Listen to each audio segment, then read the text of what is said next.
I'm Colleen. Last time I spoke to you about why I wrote my song. I just told you a little bit of what happened actually, 10%. Today I would like to talk to you about another reason why the pregnancy was so difficult for me. I'm not going to talk about my ex today. I'm going to talk about my mom, my relationship with my mom, and the importance of the things that we say and sowing seeds into our children's lives, because that affects their choices and their destiny. I really had, unfortunately, very difficult relationship with my mom when I was growing up until I was around 11 or 12. It was a pretty okay relationship, But then when I started growing and I was a big girl, I was really, really tall. I'm 5'11" and a half now. And when I was 12, I was about 5'9" at the time, I was a really big girl. And I had my dad's face. I love my dad. I don't know if any girl could love her father more. I just love my dad. And my mom and dad had a terrible relationship. And unfortunately, I was punished for being like him. I had his face. I would walk just like him. I would gesticulate like him. I put my head on the side when I'm thinking just like him. I'd nibble on my lip just like him. I had all of these mannerisms just like him. And Mom couldn't stand me because I looked just like my dad when I was growing up. I look like him now, but back then it was so obvious. And I was a daddy's girl. I just loved my dad. I liked to sit with him. I liked to always cuddle. I was always cuddling with my dad. I was always looking out for him when he'd come home from work, and I'd always be worrying about him. And oh my goodness, really, I just loved him. And when I was little, just even I can't explain how much I loved him. And I think this, I know for sure that this bothered my mom so much. I don't know what it is about Trinidadian moms back then. Some moms could be very cruel, I think in that era, parents were a lot more cruel than they are now. At least in my case, anything that I can do to make my child happy, anything that I can do to alleviate any of his pain, anything that I can do to comfort him, I swallow all kinds of things, just to make sure that he is fine and he is happy. And that was not so in my case.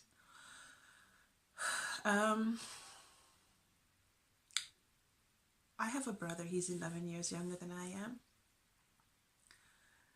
I distinctly remember when my mom went into labor. She didn't worry too much about the fact that she had 2 little girls in the house when she started to dilate, She was grunting and moaning and growling and all kinds of things. And I actually saw her hold on to the towel rack and pull it out of the wall. And I was like, oh my God. I was like, oh my God, what is that, And she was dilating at me like first throes of pain, And I remember we went to school, and after, I don't know, at the end of the day, they came to say that I had a little baby brother. He was born, and I was so thrilled. But I also remember the animalistic pain and behavior that went with it, and I was terrified. That really scarred me. And my mom used that to terrorize me. She did. Growing up in a very strict Pentecostal upbringing, Of course, being Christians, they teach you that you're supposed to be pure when you get married, the importance of being a virgin. And of course, when I got married, I was a virgin. Even if I had thought of doing anything before I had gotten married, just my mom telling me constantly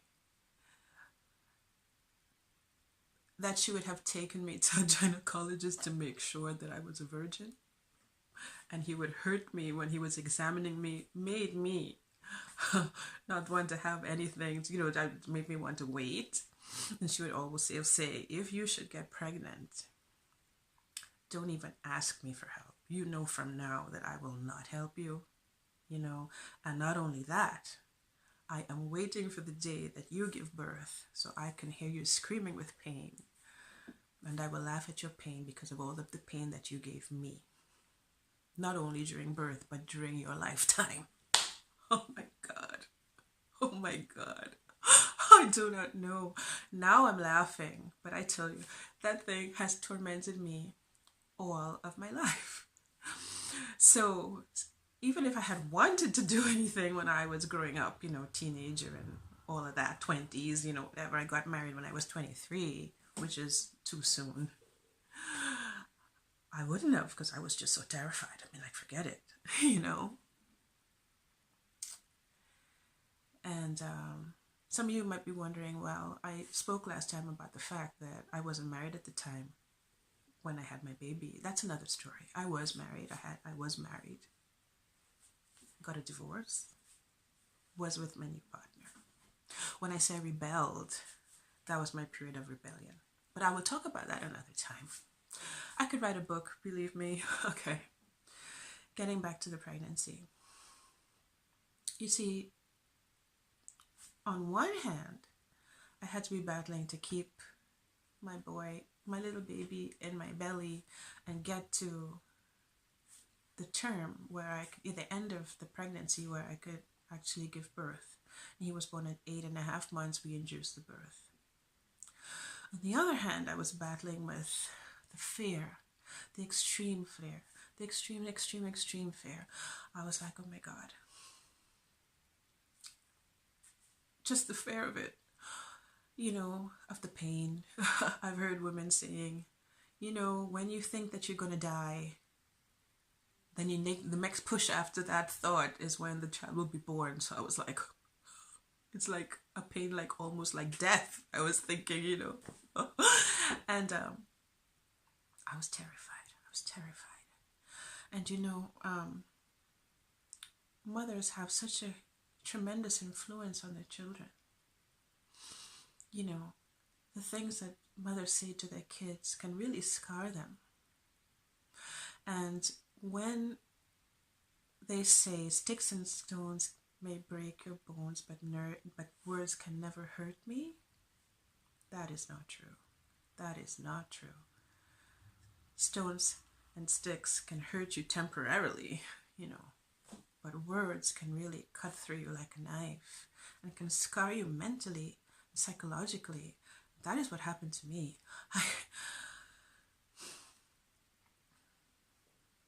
Words are like seeds. When you sow seeds into the ground, it's the same thing. You sow seeds speaking over your child. And you can either bless that child by telling him or her certain things, or curse that child telling him or her certain things. And my mom cursed me all of my life, saying really bad things over my life, saying things like, everything's difficult with you. Of course, everything that I've had to do until just now has been difficult. Everything. If I have to do something, I have to fight. I have to fight with all of my strength to get anything done. And, and just the thought of a mom saying that she wished to be there when I was going through the birth pains to laugh at my pain, that was too much for my brain to handle. So what did I do? My unconscious my unconscious went looking for people that could not give me a child. Now, here I am last time saying all I wanted to do and all I wanted to be my whole life was the perfect mom and the perfect wife, and that's true. But every single man that I went out with was sterile, though. My ex-husband was sterile. My companion was sterile. My first boyfriend was sterile. My first boyfriend, I was 18, and I was in America at the time studying, and he was half Egyptian, half Sudanese, beautiful. Sterile, because he had gotten into an accident when he was little and could not have kids. My ex-husband couldn't have kids. My ex-companion couldn't have kids. That would happen because my unconscious, my mind had been so disturbed by the fact that I was afraid to have children that probably every man that my unconscious went looking for and was attracted to couldn't give me a child naturally. And there I had to go through IVF, which was such a terrible, terrible procedure back then, and so much pain. And yes, if you say over my life, everything will be difficult for you, it was the most difficult thing that I had to go through to get what I wanted most of all in my life. So I'm a single mom, and sometimes my son just gets on my last nerve, and I have to put a guard over my mouth and make sure that I bless him and not curse him. When I say curse, I don't mean profanity. I mean just don't say negative things over his life. Absolutely. Like, there I am. You know, I don't ever want to bad talk his dad.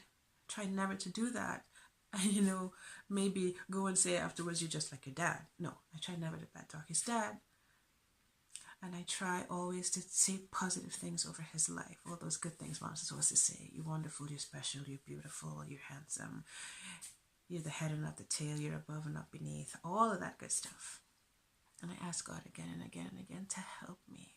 To be a good example for him. Because maybe one day, when he chooses his girlfriend, his wife, he'll remember his mom not shouting at him and saying ugly, negative things over his life.